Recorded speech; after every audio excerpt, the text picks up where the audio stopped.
Mike Helmann's untimely passing had a significant impact on the entire crew of the world-famous street racing TV series Street Outlaws, none of whom even remotely expected such a tragedy to occur. It's perhaps most shocking that there were no indications whatsoever that anything was amiss regarding Helmann's health, causing his loss to hit everyone like a sledgehammer. The circumstances of his departure are also murky at best, which is reason for even more concern among his already devastated friends, family, and fans. While it's customary to not speak ill of the dead, Mike's posthumous praise still manages to stand out, lending credence to the idea that he truly was loved and respected, both privately and professionally. What exactly happened? How did he die? Everyone who knew Helmann was dumbfounded when the Street Outlaws producer was found deceased in his hotel room on 11 August 2022. The authorities and medical responders were dispatched to the area. And that's the furthest extent of public knowledge on the matter of what had actually occurred in the room. A lot of the speculation regarding the entire ordeal was quenched in about a month following the tragedy, when it had already become apparent that there was no foul play involved, as law enforcement had reached no such conclusion. The next logical explanation was that something had gone seriously awry within Mike's body, and some fans began theorizing that the star could have been suffering from a potentially lethal condition that flared up overnight and took his life.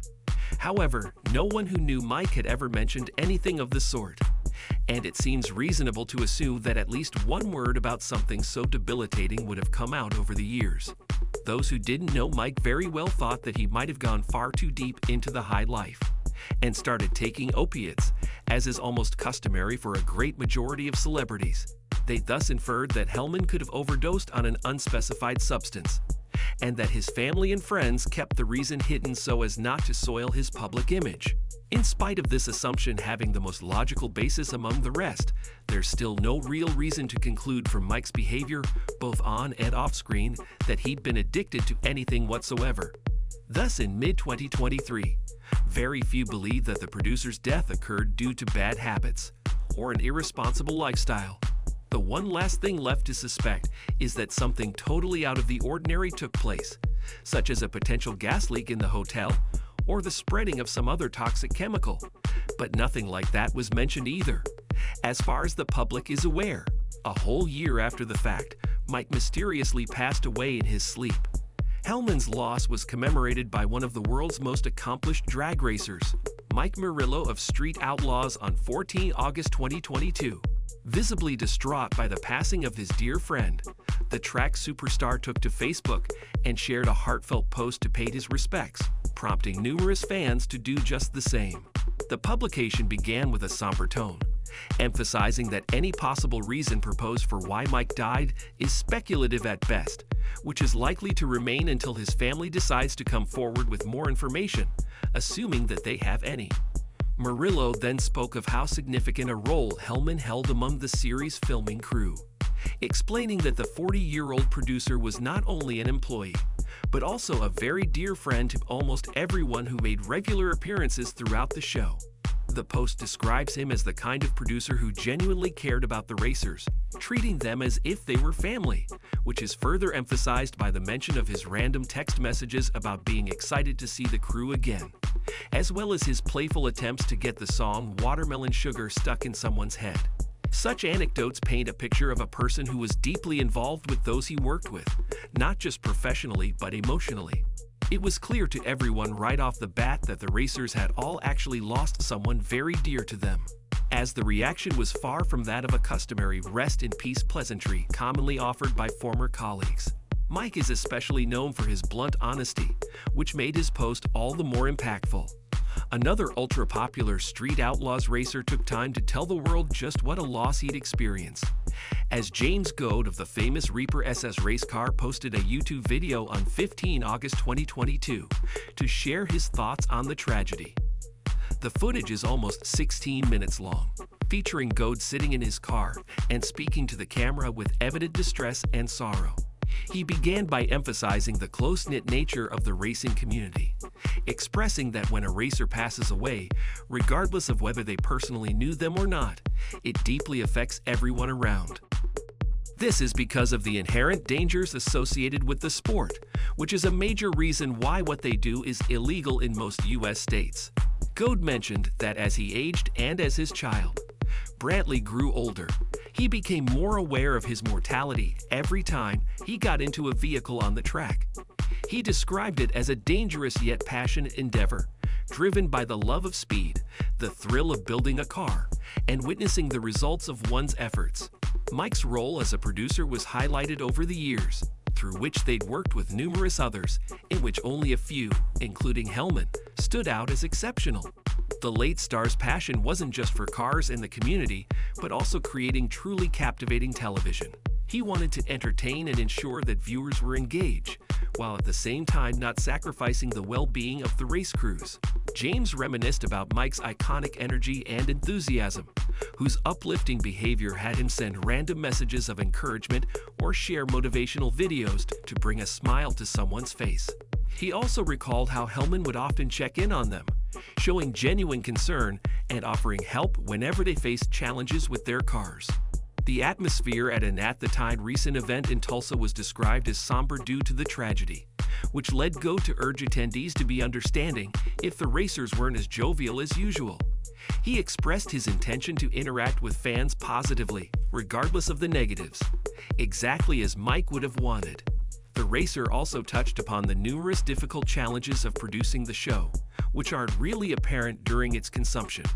Viewers see a 1-hour action-packed episode, but it's the culmination of hundreds of hours of filming.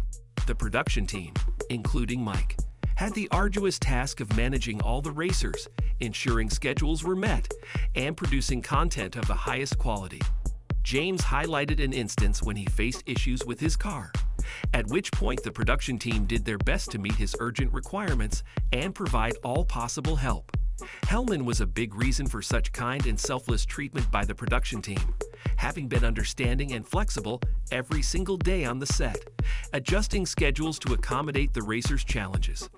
Most of the racers are understandably very grateful for getting the help that they did, which makes the lack of Mike's presence all the more heartbreaking to everyone involved. The most poignant moment Goad shared involved what took place in Las Vegas, Nevada, only 4 days prior to Mike's passing.